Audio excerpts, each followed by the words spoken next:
The day they came for me, sunrise was the color of copper, dirty, expensive, and not mine. I was lacing my shoes by the door when a knock turned into pounding, and the pounding turned into a chorus of men yelling my name like it belonged to them. The peephole filled with a badge. When I opened, the hallway brightened and strobe burst from a photographer at the turn, like this was already a story someone else had written. Elias Mercer? The one in front said it like an accusation that needed only my face to be true. Yes, federal warrant to search the premises. Step aside. My apartment, the one with the crooked thermostat and the view of the inner harbor if you leaned far enough, filled with bodies and low voices and plastic gloves. Neighbors blinked awake. It smelled like cold coffee, printer ink, and my own fear. Hands where we can see them. I put them up. I have long fingers, piano fingers, my mother used to say, good for precise work. I thought of that as they cataloged my hard drives, the company MacBook with the blue sticker, the black journal I kept for to-do lists and nothing else. One of them, a guy with a neat haircut and a merciless calm, unspooled evidence bags like party balloons. Elias, said another, a woman this time, softer. You're being detained, pending questioning related to financial irregularities at Caldridge Infrastructure. Financial? My mouth felt full of grit. I'm a project manager. I sign purchase orders for concrete and rebar. If there are irregularities, the invoices, we have the invoices, she said. That's the problem. They moved me past my wall of race bibs, 10-milers, a half marathon I never bragged about, and outdoors into a morning that made the city's steel bones glint. Downstairs, a van door slid open. Across the street, a camera phone rose and steadied. Neighbors, the old man with his beagle, the barista from the corner, the kid I always held the door for. They watched. Somewhere in the apartment above mine, my fiancée's toothbrush sat in my cup from the night she didn't come home. Elias, the calm one, said as they guided my head down so I didn't hit the frame, you have the right to remain silent.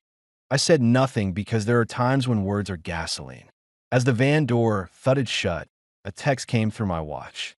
It was from the last person I expected, and it arrived like a benediction or a blade. From Victor Hale, you'll be okay. Do exactly what they say. I'm working on it.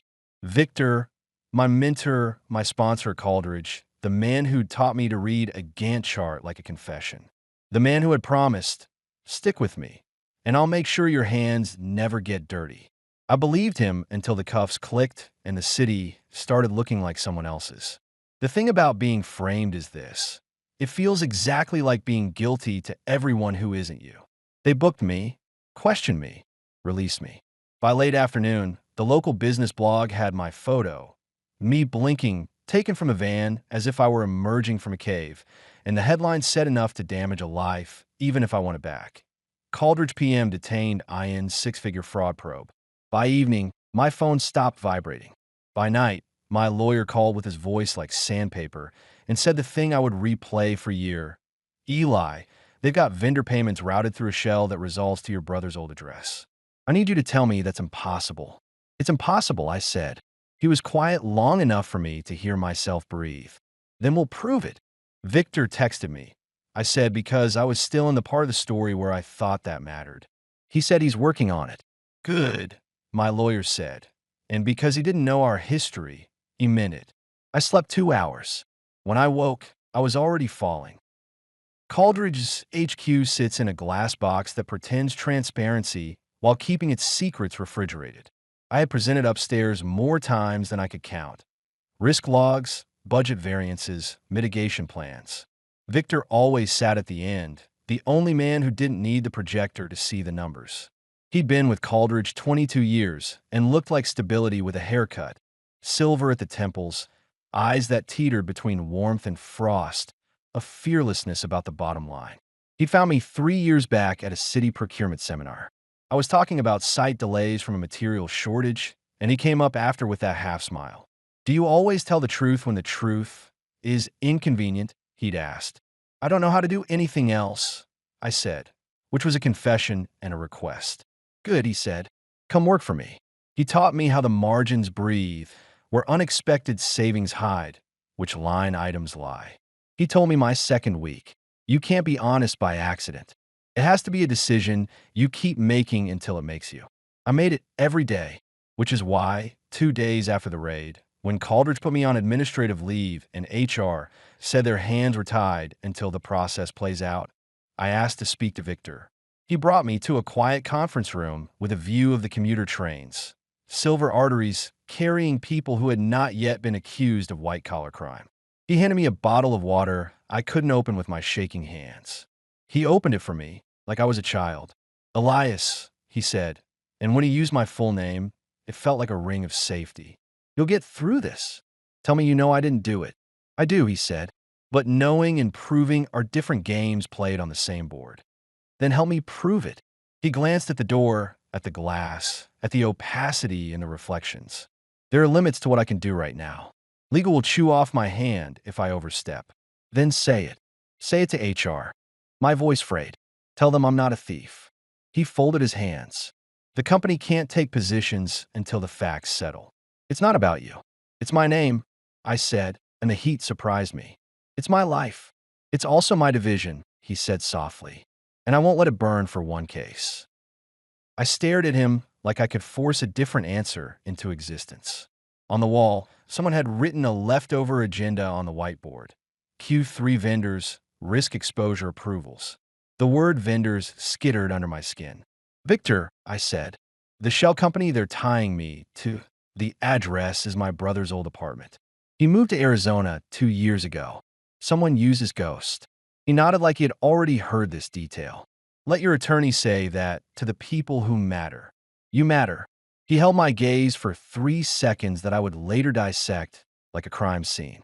Then he stood, placed the water bottle cap gently on the conference table, and said, I'll do what I can. He put a hand on my shoulder as if giving a blessing. It felt like being measured. I left with his promise buzzing faint and the sensation of air not reaching my lungs. In the lobby, a security guard I knew looked away. On Pratt Street, the wind off the water carried stadium noise and the sour scent of old beer. My phone lit up with a message from someone I owed more than I could say. From Nora. We had a ring and a date and a list of venues that all smelled like money we didn't have. She was the kind of person who saw light first. She was also a nurse, which meant she understood blood and damage and the dignity of mess. The message was only 2 sentences. I can't do this, Eli. I'm so sorry. It is a unique kind of pain to realize the person who knows your pulse has decided to stop counting it. I wrote back 3 drafts I didn't send. In the 4th, I said only, okay. I watched it send and wished I believed in gods. That night, I packed a bag and drove to my brother's old building in Remington, the address on the shell. The windows were different now, a new tenant's blinds warping the light. I stared up at a life that had once held my blood. I rang the buzzer for 3B, then again. No answer. A car hissed by with bass heavy enough to shake the curb. My phone buzzed. Unknown number. Elias Mercer? Yes. This is Maya Roman. We intersected once at a city oversight meeting. I'm at the comptroller's audit office. Something in the way she said audit made my spine square. I've been assigned a liaison with federal partners on Caldridge, she said. I can't discuss the case, but I can offer you advice. Stop acting alone. What makes you think I'm acting at all? Because every innocent person thinks activity equals progress. Her voice was sharp, tired, honest. Get your lawyer to petition for discovery. In the meantime, if you ever find something real, not a theory, call me. And if I don't, I'll see you when it's over, she said. One way or another. The line clicked. I put my phone in my pocket and looked back at the building. If the shell company was a ghost, I knew where to ask the dead to talk. The first call I made the next morning was to my mother. She said my name the way only she knows how, like a diagnosis and a cure. Eli, are you safe? I'm okay. It wasn't true, but it was the kind of lie designed to keep a woman from losing sleep. You always do right, she said. You keep your hands clean. This will pass. My father took the phone and cleared his throat the way men do when they must hand their sons a blade, but can only find words. I taught you to stand up straight, son. Standing up hurts. Do it anyway. After the call, I opened my black journal and wrote a list titled What I Can Control. It was short. Well, my own patience. 2. My own work. 3. The truth I choose to put in writing. Then I added a fourth because sometimes the only way to make reality stand up is to give it unearned legs. My attorney moved for discovery. In a lull, I moved through the city like a man without shadow. I ran along the promenade in the cold to keep my head clear and my lungs honest. I made coffee at 3 a.m. and watched it go cold because the only thing worse than thinking was stopping. I scanned invoices in my head like rosary beads. Caldridge had 3 major project clusters this year: a water treatment expansion, a school modernization tranche, and a light rail platform refresh. The fraud would hide where paperwork was both abundant and boring. My projects straddled the school tranche: roof replacements, HVAC modernization, a lot of scaffolding and permits, the kind of work that turns budgets into riddles. My brother, Aaron, sent me a photo of the Arizona sky, a streak of orange that looked like an apology. He wrote, "I'll go through old mail forwarding records. If anyone used my name, we'll find it." He added a heart that made me feel like we were still 23 in a borrowed truck hauling secondhand furniture. On day 4, an envelope arrived in my apartment mailbox without a return. Inside, a single-page photocopy of an internal memo with a sticky note. The note read, "Check the ledger in the wall." The handwriting had the slant of someone who grew up with Catholic school nuns. The memo itself was banal until it wasn't. Archive consolidation of pre-digital vendor dossiers. Custodian, facilities. Temporary storage. South Annex, mechanical wall. The line item was dated 8 months ago during a downtown plumbing retrofit. Attached was a ticket number. I drove to the South Annex because if the universe offers you a breadcrumb, you swallow it whole. The facility's supervisor, a man called Benny whose beard could hide a family of sparrows, recognized me from company town halls. "You're the kid who tells the truth," he said, not unkindly. He lowered his voice. "Bad week. I need access to a storage area in the mechanical wall," I said, showing him the memo. "Ticket number 84-61B. He scratched his beard. "You know how many ghosts live in that wall?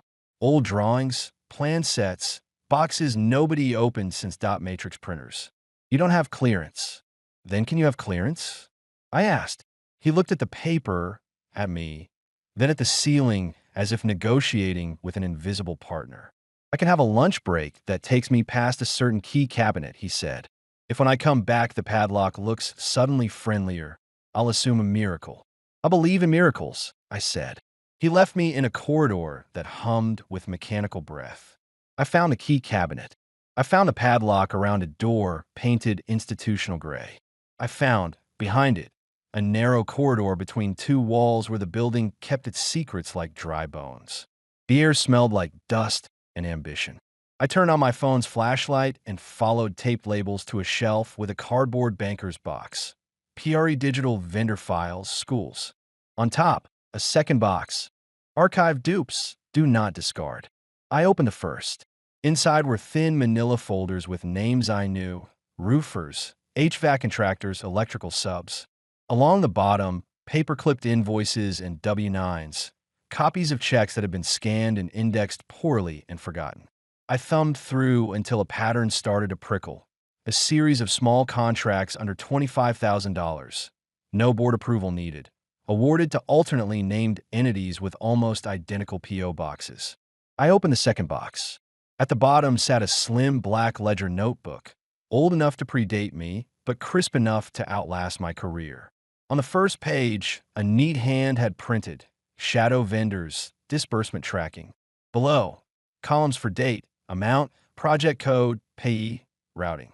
My heart did something it hadn't done in days, remembered hope. I photographed every page like a pilgrim. The entries began 6 years ago and ended 2 years back, when Caldridge migrated to a new ERP. The last pages had notations that, if you spoke the language, sounded like an apology disguised as arithmetic. Roll to Sivar, memos to Vach. I tasted copper. Victor Hale. I was sitting cross-legged on the cold concrete when footsteps clanged. I snapped the ledger closed, slid it under my shirt against my skin, and turned toward the dark. "Lose something?" a voice asked. It was neutral, a woman's, carrying the confidence of someone who could make problems disappear. She stepped into the spill of my light. I recognized her from a training I had once sat in the back of Maya Roman, comptroller's office. Her hair was tied tight, her eyes calculating without cruelty. If you're about to tell me I'm breaking a law, I said, tell me which one, and whether it's worse than the one that put my name on a headline. Chain of custody law, she said dry. But I'm also a fan of the truth when it's bleeding. I pulled the ledger from my shirt. This bleeds. She took a step forward, paused. May I? You can read it, I said. You can't take it. Fair, she said, and crouched beside me. We read 10 pages together without speaking. Numbers are a language that requires silence. When she stood, her voice had changed.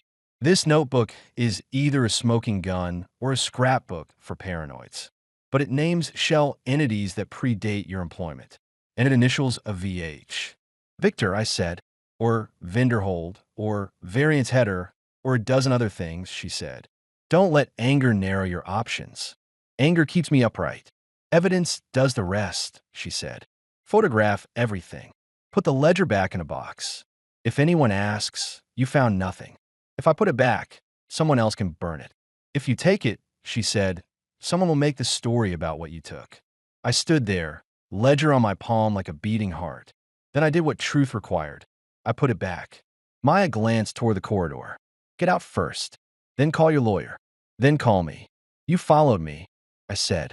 I followed the warrant list, she said. We're both predictable people. As I reached the door, she added, Elias, clean hands are heavy. Don't put them down now. I stepped into the hall and into a world that might finally have a crack in its wall. You don't bring down a man like Victor by pointing. You map the world that makes him possible, and then you show everyone else how to read it. I started with a network. At a coffee shop that smelled like burnt hope, I met with Ari, a former Calder's data engineer I'd once helped keep on a project when his manager was sharpening knives. Ari had a scar on his cheek from scooter meets curb, and a mind that saw patterns as constellations. You're radioactive, he said by way of greeting. But I owe you. I need a friend with a brain and no fear of pivot tables. He sipped his coffee. Allegedly, I slid my phone across the table with photos of the ledger. I need to cross-reference every payee with bank routing numbers from vendor onboarding, then layer those on top of project codes and disbursement dates. I need to know if these shells migrated into new names during the ERP switch, or if they died and were replaced. Ari's eyes lit. You're giving me a conspiracy as a spreadsheet. Merry Christmas. Don't keep the data, I said. Work offline. Paper if you can. He tapped his temple. My mother taught me math with grocery receipts. Paper is where real numbers live. Also, I said I need someone inside. He set the cup down hard. You're asking me to break into the kitchen where the knives are kept. You know the archive structure. You know the old IT scripts. If this ledger is right, there's an internal archival note, something like roll to CVR, memos to VH. That suggests a memo trail. If those memos exist, they're discoverable. But we need to know what to ask for. He leaned back. Who? I said her name slowly because names have weight. Leah Park. He winced. She's still in procurement. She's careful. She'll fire you with kindness. She's also the one who flagged an invoice last year that saved a school a month of delays, I said. She's careful, not cruel. You're going to ask her to risk her job for a man who smells like scandal. I'm going to ask her to risk her job for the truth. A man is collateral. He shook his head, smiling despite himself. You always were a stubborn saint. Saints get martyred, I said. I'd settle for vindicated. 2 days later, I waited on a bench outside Leah's building. She came out wrapped in a camel coat that made her look like someone who could not be cornered, even if she were. Leah and I had traded emails, sat in meetings, shared an almond croissant once during a break that taught me she disassembled problems before she ate them. She saw me and paused as if making a calculation. Then she kept walking until she stood over my bench. You're not supposed to be here, she said.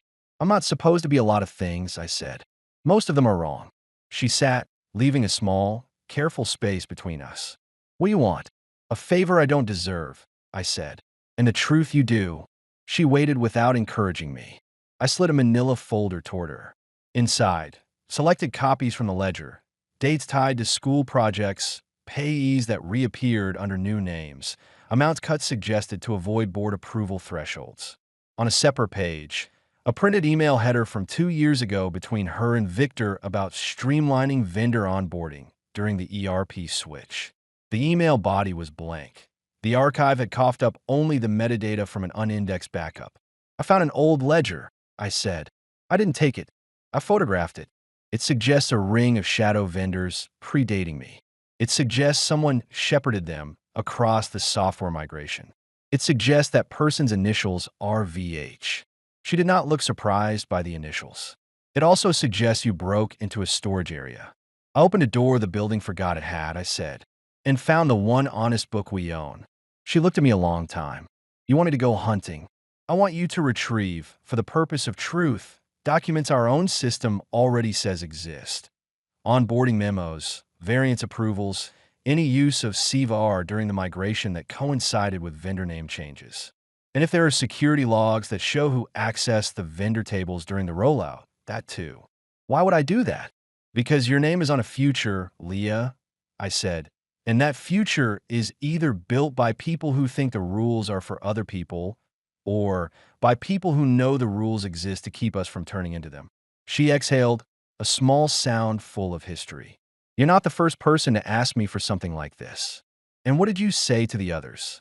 I said no. "Say yes once," I said, and hated how it sounded. She stood.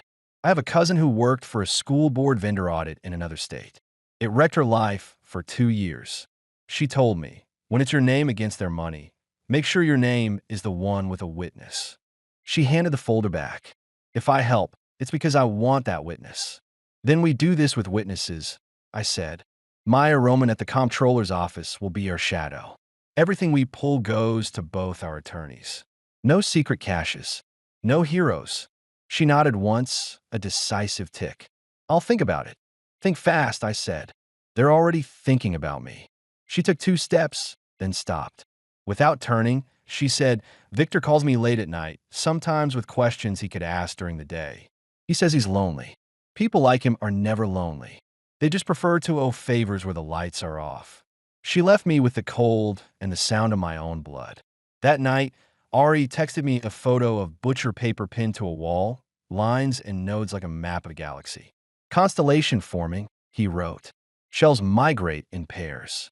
Change one letter, keep routing." Someone thought symmetry would hide them. It did until now. When Leah finally said yes, she did it the way careful people do, by texting a time and place like a meeting invite. "Procurement archive, sublevel B, 7:30 p.m. after cleaning crew, before security shift, and by sending exactly nothing else." Sublevel B smelled like oil and heat. The archive room was lit by a single line of fluorescent bulbs that hummed like they were keeping secrets in their filaments. Leah wore black gloves and an expression that counted exits. "Ground rules," she said, handing me a pair of gloves. "I pull. You watch. Anything we find, I email to an attorney at the comptroller's office while you stand there. You acknowledge receipt. I forward the same to my private counsel. No copies live only with you." Agreed. She opened a steel cabinet with a key she should not have had. Inside, gray boxes labeled with a logic that made my heart ping. She pulled out a stack of labeled flash drives in zipper bags. ERP migration, vendor tables, backup slices. "These aren't the whole database," she said. "Just vendor tables at cut-over checkpoints. But the logs might be in the metadata." We moved to a workstation not on the network.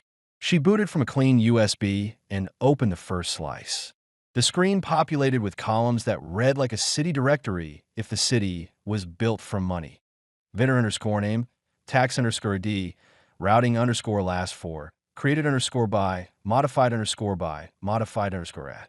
"Filter on routing underscore last four," I said. She did. On the left, names: Sandview Logistics, Sandview Logistics, Sunview Logistics, Sunview Logistics, stared back like reflections that forgot which mirror they stood in. The same last 4 digits, the same mailing zip, different names, each just under the approval cap. She clicked History on Sandview. A log opened. Created underscore by, Park, modified under Sobai, Vale, modified under 2:17 a.m. Leah's lips pressed into a line so thin it could cut. I created this one. He modified it at 2 in the morning. Show the memo. She pulled up the CVR notes. A PDF appeared, scanned from a memo with letterhead that made me want to throw the monitor. To V. Hail, Re. Vendor Consolidation Variance Request, CVR. The memo justified keeping small vendors under threshold for agility and project continuity. The sign-off, VHAIL. It included a directive to carry forward certain vendors with name normalization during the migration. Name normalization, I said. That's a euphemism almost pretty enough to hide behind. Leah's voice was flat.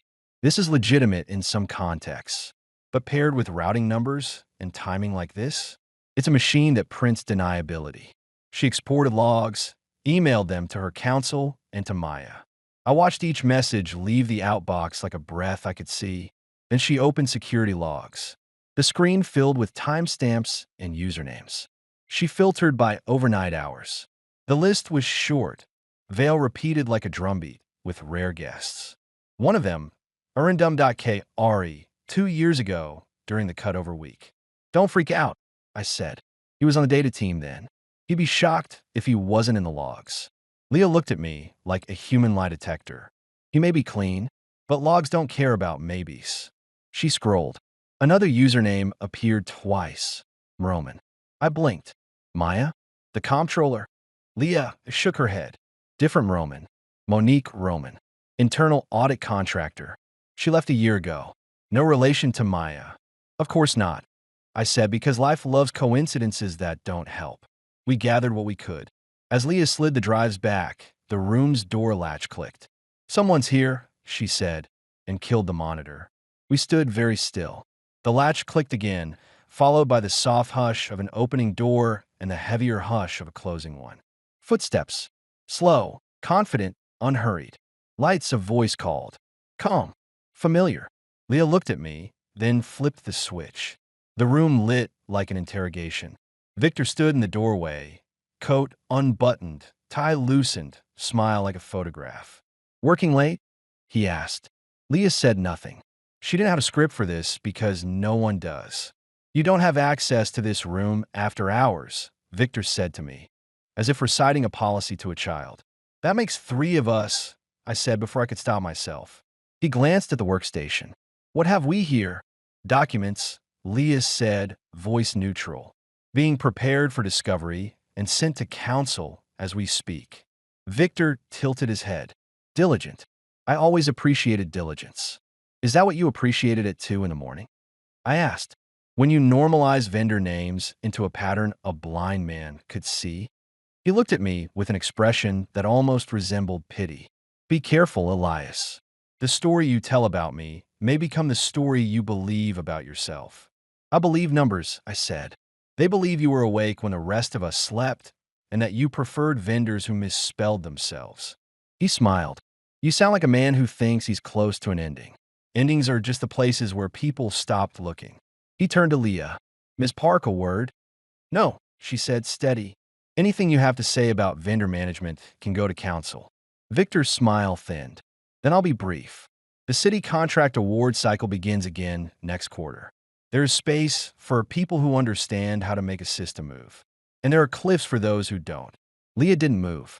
Are you threatening me? I'm reminding you, he said, that not all paths are staircases. He left without waiting for a response. The door latched softly behind him, as if the room belonged to his hand. Leah exhaled like she'd been underwater. He knew. He suspected, I said. Now he knows, which means the clock is running. We finished the exports. We sent them.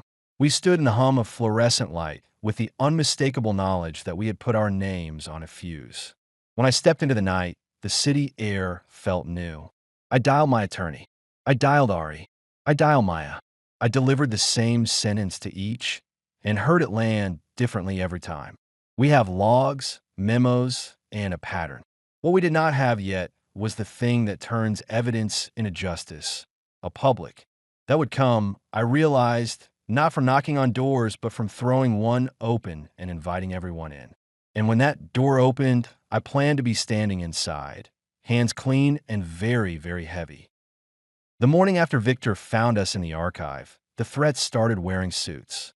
My attorney, Caldwell, forwarded a letter that read like a velvet brick. Cease and desist any unauthorized access, retrieval, copying, or dissemination of confidential Caldridge data. Your client's conduct constitutes conversion, misappropriation of trade secrets, and will be pursued to the fullest extent. The signature, a partner at a firm known for shaking bones out of closets. Caldwell added a single line of his own, "Keep breathing. We're fine." I stared at the email until the words broke into shapes. We were not fine. We were cornered and loud and visible. "A threat means you're in the right hallway," Ari said when I called. "The wrong hallway is silent." He had turned my photos of the ledger into a hand-drawn cosmos on butcher paper.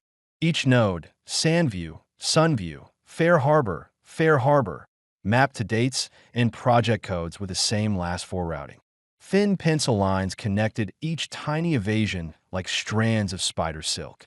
"Look," he said, "pairs and echoes. Every normalized vendor has a twin that shifts one letter right before a payment batch. Long enough to trick a naive dupe check, short enough to glide under approval thresholds." "Who benefits?" I asked. "That's the wrong question," he said, eyes on the lattice. "Who needed it to look like nobody did?" He slid a printout across the table, a timeline of modified underscore by. Veil touches between 1 o'clock and 3 a.m. over 2 years. They coincided with quarterly close crunches and, chillingly, with a couple of city audit windows, periods where attention turns outward and inward at once. In 3 places, the created underscore by field showed Roman. Monique, the internal audit contractor who had left. Monique's entries preceded some of Victor's midnight fingerprints. Someone created solid cover, Ari said, or walked into a trap. Either way, I said, they left footprints. Leah texted, "Security asked who accessed sublevel B last night." I said, "Everyone whose counsel received documents." Which is true. Half an hour later, a second letter. Caldridge scheduling a courtesy meeting for me with HR to discuss employment status. Caldwell's response, "We'll attend. Record everything." Maya called on a burner. "You've got logs, memos, a historical ledger. Now you need what prosecutors call the story a jury can repeat." I thought of the glass conference room on the top floor, the one with the display wall Caldridge used for investor dog and pony shows. A plan formed like steam turning back into water. "Then we give them a story," I said, "on a screen they can't look away from." "Dangerous," Maya said. "But if you pull it off, you turn their room into your courtroom." "What do I need?" I asked. "A public meeting," she said. "A pretext to invite the right eyes. And a fuse you light with one touch." I texted Victor. "Elias, HR asked me in Thursday at 10 a.m. For closure, I'd like to present a short status. Outstanding invoices, vendor normalization impacts, how my projects were affected. 10 minutes. He replied in under a minute. "Victor, that's unexpected. But transparency is a virtue. I'll arrange a room." When the devil smiles at the word transparency, he's already arranged the mirrors. I called Ari. "Build me a deck that's actually a detonator. I want a single keystroke to surface the vendor twin pairs, the routing last four, the memo headers, the after-hours logs. Sequence them so the story tells itself." "Copy," he said, "and a backup detonator in case the first is cut." "Paper copies," I said, "and a way to project from a source they can't yank." Leah added one more thing. "I'll invite procurement as a lessons learned session. They have reason to care." She paused, and her voice softened. "He will try to make you angry. Don't give him character. Give him numbers." When I hung up, my hands were steady for the first time in a week. I made coffee and wrote in my journal. What I can control, revised 1. My calm. 2. My sequence. 3. My ask. Then I underlined a 4th line until the paper bruised. 4. The door I choose to open. The day before the meeting, an apology tried to save me. It arrived as an email from norripley@caldridge.com. Mailed to norripley@caldridge.com, forwarding a signed letter on company letterhead. The subject, Clarification regarding Mr. Mercer's administrative status. The body. After further internal review, Caldridge acknowledges that certain vendor irregularities predate Mr. Mercer's tenure. While investigations continue, Mr. Mercer's administrative leave is converted to paid leave pending resolution. We regret any distress caused. Caldwell called immediately. This is not mercy, he said. It's containment. They're offering me a shoreline, I said. He was silent for a beat. They're offering you a dock with no boats. You want the ocean. I stared at the letter. It was everything I said I wanted a week ago, a public trimming of the noose. It was also exactly wrong. It peeled my name off the fire and left the fire burning. Nora texted for the first time since she left. I saw the letter. I'm glad. You deserve peace. I typed erased, typed again. Thank you. It felt like leaving a flower on a grave. By afternoon, the apology had sprouted in the business blog that had plastered my photo. The headline, Caldridge backs away from scandal target. The comments were kinder. My phone buzzed again like it remembered how. Victor called from his private line. See? The ship turns. Ships turn slow, I said. And sometimes they pretend to turn so the passengers calm down. He chuckled. You always did love a metaphor. Tomorrow, I said, I want the glass conference room. Of course, he said, generous now. 10 a.m. When he hung up, I looked at my journal and scratched out false shore in the margin. It felt too cinematic. Then I left it. In stories, even real ones, we name the sand so we remember the tide. Ari and I rehearsed in his apartment because the walls there were his and his alone. He had a second laptop clean of company anything, a little machine that looked too harmless to change a room's fate. Hotkey 1 unveils the vendor pairs, he said, fingers flying. Hotkey 2 overlays routing last 4. Hotkey 3 opens the CVR memo headers. Hotkey 4 flips to the security timestamps with veil and a faint heartbeat sound. I can mute it if the drama is too much. Leave it, I said. Let the room feel its own pulse. Backup, he asked. I patted a folder. Printed sequences marked with tabs. Paper looks good when the power accidentally blinks. Third backup, he said, handing me a flash drive. It auto-launches the deck if you plug it in. It's done by design. Leah joined, eyes scanning like she was memorizing exits again. She caught on faster than either of us. Don't start with a smoking gun, she said. Start with something boring. People lower their guard when they're not entertained. We rewrote the opening slide to a bland title, Vendor Normalization, Impacts to Schedule and Controls. The first 2 minutes read like an apology to auditors. The third minute sharpened without warning into teeth. At midnight, I call my mother. Pray for me, I said. I will, she said, but I'd rather see you pray with your feet. It was her way of blessing my plan without pretending to understand it. I slept an hour. At 6, I ran in the thin dawn. I counted breaths like debts and paid them with each exhale. At 9:50 a.m., I rode the elevator to the top floor with Caldwell, Leah, and Ari. The doors opened to glass and steel and a view of the city's cranes holding up the sky. HR sat in the room, faces arranged in empathy. Procurement lined one side. A couple of city eyes I didn't recognize.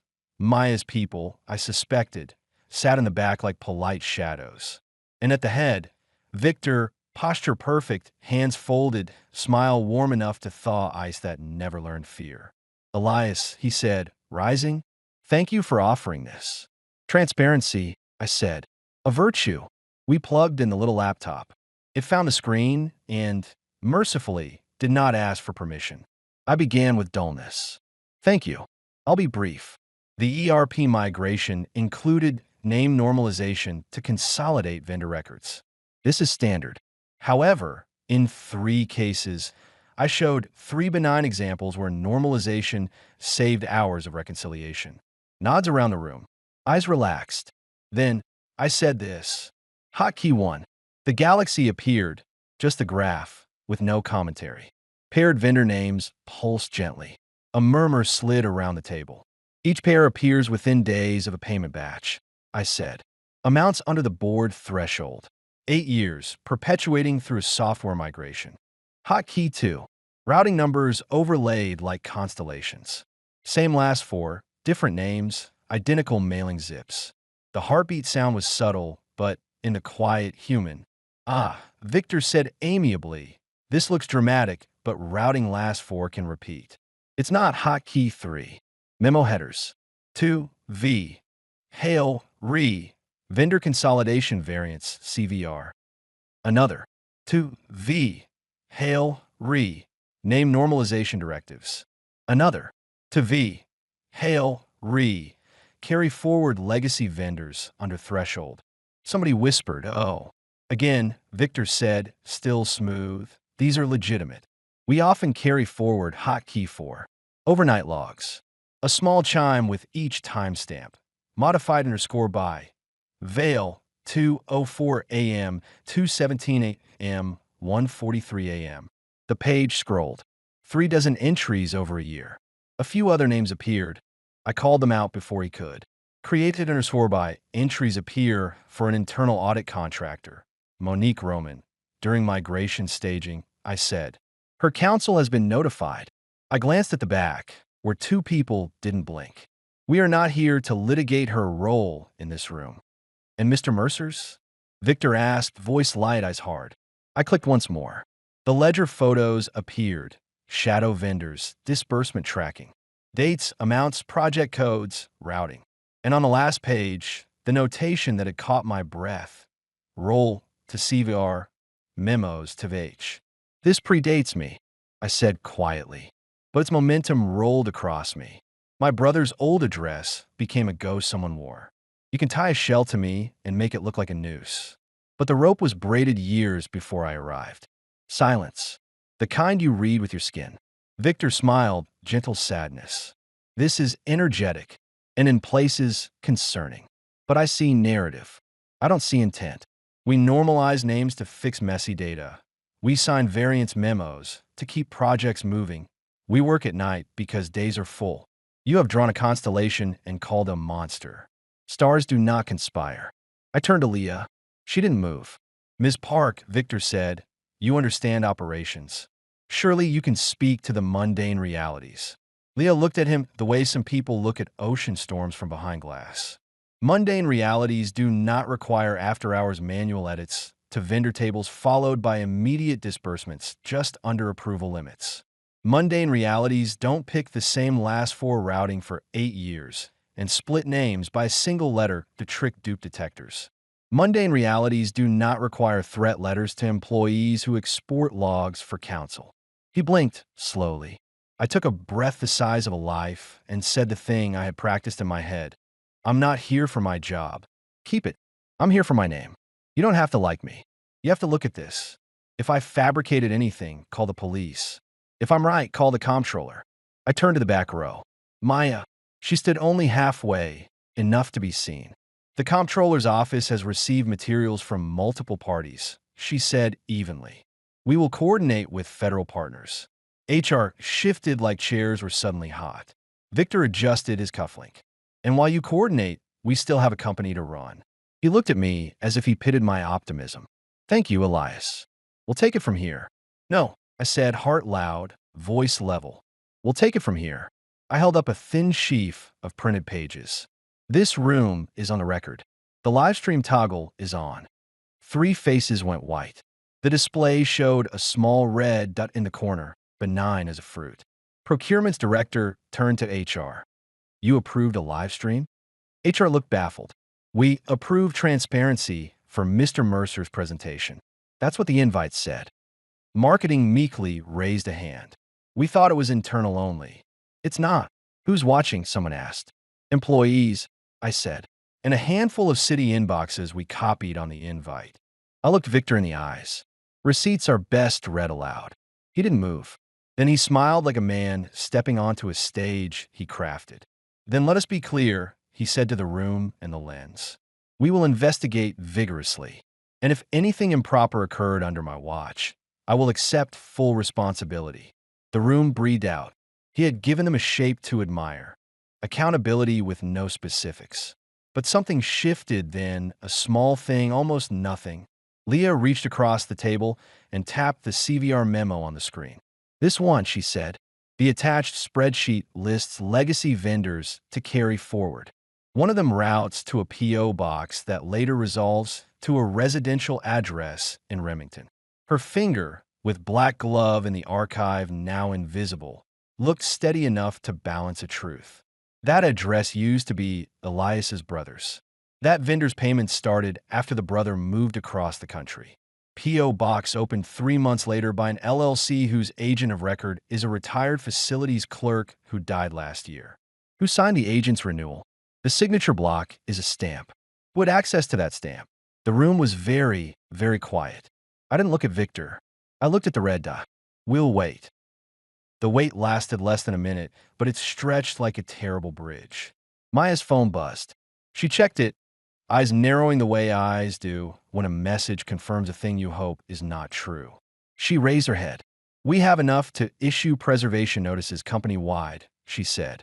Effective immediately. Do not touch, alter, or delete any vendor records, CVR memos, or security logs. IT mirror drives now. Counsel, you're notified. Caldridge's counsel, who had been watching like a cat play statue, barked. You don't have jurisdiction to order our I didn't order, Maya said. I notified. Your in-house counsel knows what that means. He did. His eyes flitted to the door, the way eyes do when they check if the building is on fire. Victor remained the picture of calm. Of course. We'll preserve. We are good citizens. He stood, palms open. As for Mr. Mercer, I propose we adjourn his status presentation and reconvene when everyone has had the chance to cool. Stay, Maya said. Not to him, but to the room. One more minute. Procurement's director, a woman with a braid thick as a cable, spoke into the hush. If this is true, she said slowly, then the last 8 years of my approvals were shadow puppet. You approved what you saw, I said. Someone painted the wall. She nodded once. Then she turned to Victor. Who told you to sign those variance memos? He smiled. My role gives me that discretion. Who told you? She repeated. He tilted his head. You're upset. Understandably. Who? She said again, and the quiet in her voice was more dangerous than shouting. He didn't answer. Instead, he turned to me with theatrical softness. Elias, I took you under my wing. I taught you the weight of numbers. I told you to keep your hands clean. I did not know that admonition would become your religion. It's not a religion, I said. It's a hygiene. A laugh somewhere in the back cracked the spell. Maya's phone vibrated again. She read, then exhaled. And there it is, she said, looking at Victor with a gaze that finally carried something personal. A confirmation from a bank liaison. 2 of the normalized vendors share the same ultimate beneficiary account, obfuscated through a trustee. The trustee registered a management company 3 years ago. That company's mailing address is, she paused as if someone in her ear had just asked her to be very sure, a private mailbox in the lobby of your condo building. The room tilted. Victor's face barely moved. A coincidence. Coincidences, Leah said faintly, do not renew themselves annually with automatic filings. Caldwell leaned toward me. Don't gloat, he whispered. Finish. I looked at Victor. I don't want her job, I said, which was the truth. I don't even want your apology. I want you to say my name out loud and say I didn't do this. He met my eyes. For the first time, I thought I saw the man who had once told a younger me, you can't be honest by accident. There was a flicker of admiration, a flicker of regret, or maybe just a flicker of someone deciding which face to keep. I can't, he said. Then I will, I said, and turned to the room. My name is Elias Mercer. I did not steal a dime. I did not create your shadows. I'm not the story. The story is how a system built to move steel and water in classrooms can also move money with the lights off, and how it takes a village of small choices to make that feel normal. I looked at the red dot one last time. We're turning the lights on. Maya closed her notebook. Meeting adjourned, she said. Counsel, check your inboxes for preservation notices. IT with me. She stopped at the door, then looked back at me. Mr. Mercer, stay available. I nodded. My knees felt like they'd been holding up a bridge for an hour. As the room emptied in eddies, angry, stunned, calculating, Victor lingered at the window. The city lay beneath us, full of people who would not remember this minute but would feel its ripples. He spoke without turning. "You think this ends with me?" "I think it begins," I said. "You'll be disappointed," he said. "Even if I fall, the machine hums. Someone else oils it." "Maybe," I said. "Or maybe someone pulls the plug." He turned then, and for the first time his smile was gone. "Machines do not die. People do." He left. I felt colder. Leah touched my elbow. "Don't let him take the win away, just because it saved more people than it punished." I nodded, but something in me felt exactly like a string that had been pulled too tight for too long and now sang only with a dull twang. The fall, when it came, did not announce itself with trumpets.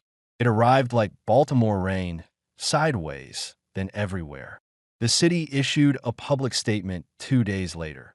In coordination with state and federal partners, the Comptroller's Office has initiated a formal investigation into vendor normalization practices at Caldridge Infrastructure. Preliminary findings indicate potential misuse of variance approvals and shell entities. No further comment at this time. Investors do not like the phrase, "no further comment." Caldridge stock dipped, then slid. Board members discovered spines. The glass lobby whispered Victor's name like it was learning to pronounce it for the last time. He resigned to focus on personal matters the following week. The press release thanked him for 2 decades of dedicated service. A second statement followed within hours. The board has retained outside counsel to conduct an independent review. Maya texted me one sentence. "Do not celebrate where cameras can see." I didn't. I ran the promenade at dusk and cried once under the bridge where the wind muted sound. I called my mother and said nothing, and she knew what the nothing meant. Caldwell called with real news. "They've cleared you," he said, voice like a hand on my back. "Formally. Federal partners won't pursue. Caldridge will issue a letter." I sat down on the curb outside my building like someone had cut the strings that held me vertical. "A letter." He paused. "You sound disappointed." "I sound alive," I said and laughed. One of those short, sharp laughs that sound like a cough. "What about anything else?" "Patience," he said. "The civil side will move slower. The criminal side, if any, will move like winter." 2 days later, Caldridge's letter went public. It named me. It said the thing that mattered. Mr. Mercer was not responsible for and did not benefit from the irregular vendor disbursements. The business blog ran a new photo, me in a hoodie, not blinking, walking out of the building with a paper folder. The headline was almost kind. Elias Mercer cleared. Questions remain. My phone burst back to life like a long-neglected plant, but the person I wanted to hear from most texted only after a day. "Nora, I'm proud of you." I typed, erased, and then wrote the truest thing. "Thank you. I miss you." She wrote back after an hour. "Me too. But this was bigger than us." I read it 4 times, and then I stopped because goodbye belongs to both people even when it feels like it belongs only to you. A week later, a subpoena pulled Monique Roman into day-long rooms under day-long lights. She emerged pale and carefully worded. Through counsel, she said she had followed directives, documented concerns, and was told approvals are approvals. She had kept emails. She had kept receipts. She had kept a stamp imprint in a file that would, in a small way, change the slope of things. Maya called from a hallway that echoed. "She's a flawed witness, but her paper is clean. And she confirms a thing we suspected. Someone needed a retired facilities clerk's signature stamp to keep agent filing smooth. Those renewals tied to the mailbox in Victor's lobby." "What happens to him?" I asked. "Eventually," she said, "something." She sounded tired in a bone-deep way. "The hard part is we fix a bridge and 5 more crack. But sometimes a fix holds long enough for people to cross." "Is that what this is?" I asked. "I'll fix." "It's a memo to the city," she said. "That lights exist." When she hung up, I realized the strange thing about Vindication. It is lighter than anger and heavier than grief. Vindication arrived in 3 acts, and none looked like a parade. Act 1. Caldridge's board issued a public apology, thin and legal, but real enough to bend the air. It named the culture that made variance a reflex and oversight a nuisance. It pledged funds to an independent audit of all vendor disbursements over 10 years. It mentioned me by name at the end, in a line that felt like turning a face to the sun. We regret the distress caused to Mr. Mercer by our initial assumptions and actions. Act 2, a settlement offer. Caldwell read it aloud like a eulogy for a bad idea. Paid leave, through year-end, a neutral reference, a confidential sum that would almost cover the costs of being innocent. He looked at me. You don't owe anyone your pound of flesh. Take yes for an answer.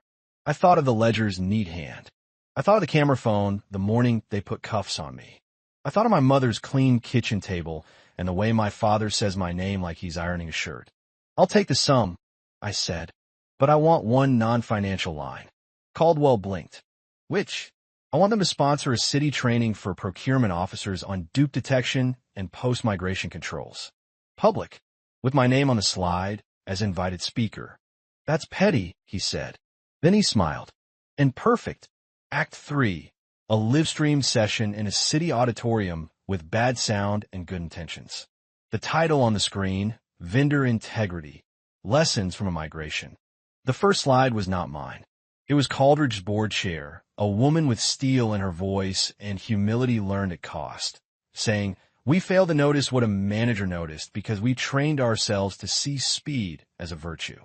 We are changing." Then I spoke for 20 minutes. I told the story without gore and without heroics. I showed 2 slides. The ledger page with roll to CVR, memos to VH, and a quiet constellation of vendor pairs. I did not say Victor's name. I didn't have to. The room had learned to do math. After, a man in a city polo came up and shook my hand like he was returning something. "My daughter's teacher talks about you," he said. "She says kids need a story where the quiet person wins." "I'm not quiet," I said, surprising both of us. He laughed. "Maybe you are now." A week later, I got a handwritten note from a school principal. Our roof upgrade stalled when the audit froze funds. We were preparing for buckets and excuses. The money moved again. "The roof is being fixed. Thank you." I put it on my fridge and looked at it every morning, and it made my coffee taste less like bitterness and more like breakfast. The last time I saw Victor, it was not in a room of glass or under a headline. It was 4 months later, on a cold morning where the harbor air pinched faces pink. He sat on a bench with a paper cup and no tie. I had not planned to see him. My feet had carried me there like muscle memory. He looked up and smiled a tired smile. "Elias." "Victor." We watched a gull solve a bagel. The city hissed like it always does when day wakes up. "They'll make something of me," he said. "A monster. A lesson. A cautionary tale on a PowerPoint slide." "Maybe," I said, "or just a man who made choices." He turned the cup in his hands.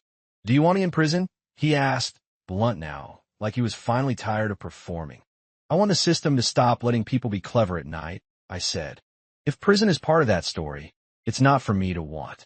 He nodded, as if I'd passed the test neither of us believed in anymore.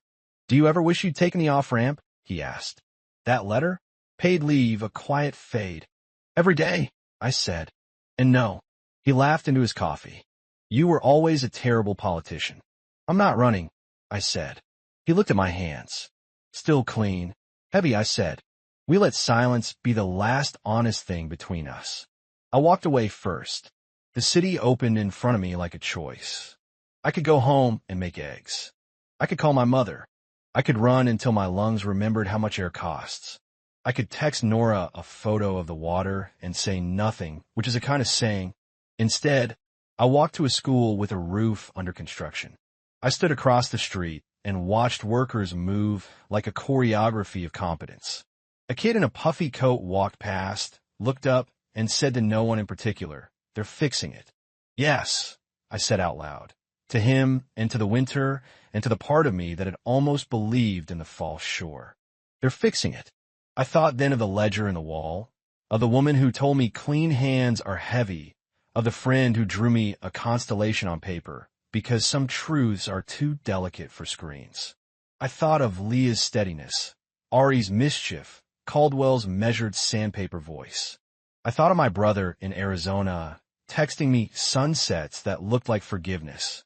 I thought of Nora and how some endings are not losses so much as places you stop counting so you can start walking. On my fridge now, there's the principal's note and a photo of a butcher paper galaxy. There's also a sticky note with a sentence I wrote the night before the meeting in the glass room, when I didn't know if I would be believed. Justice is not a parade. It's a receipt. I keep it there because some days are loud and some days are only paper and ink. Because some mornings you wake up and the city looks like someone else's, and you need reminding that your name is still yours. And because when I lace my shoes now, I still hear a knock, memory echoing through a door that will never again surprise me the same way. I open anyway. I step into the hall. I carry the weight of clean hands, and I let it make me strong,